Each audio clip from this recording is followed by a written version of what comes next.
বড়দিনের উৎসবে সেজে উঠেছে তিলোত্তমা। কেকের গন্ধে মমা করছে গোটা শহর। পার্ক স্ট্রিটে আলোর রোশনাই, শহরের গির্জাগুলিও সেজে উঠেছে। 25শে ডিসেম্বর খ্রিস্ট ধর্মাবলম্বীদের কাছে এই দিনটি খুবই গুরুত্বপূর্ণ।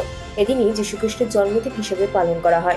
যদিও বাইবেলে সুনির্দিষ্ট করে যিশুর জন্মের দিন উল্লেখ করা নেই, তাহলে কেন 25শে ডিসেম্বর দিনটি যিশুর জন্মদিন হিসেবে পালন করা হয় জেনে নিন। ইতিহাস অনুযায়ী 25শে ডিসেম্বর বেথলেহেম নগরে কুমারী মা মেরির কোলে জন্মেছিলেন যিশু। খ্রিস্টানরা বিশ্বাস করেন যিশু হল ঈশ্বরের পুত্র। মানুষকে সমস্ত রকম পাপ থেকে মুক্তি দিতে যিশুকে পৃথিবীতে পাঠিয়েছিলেন ঈশ্বর।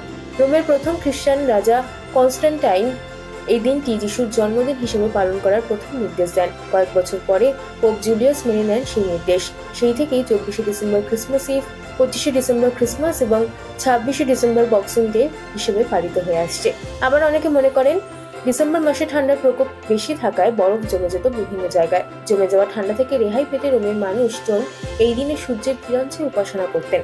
পরে অন্য ধর্মের মানুষদের খ্রিস্ট ধর্মের প্রতি আকৃষ্ট করার জন্যই দিনটি যিশুর জন্মদিন হিসেবে পালিত হয়ে আসছে।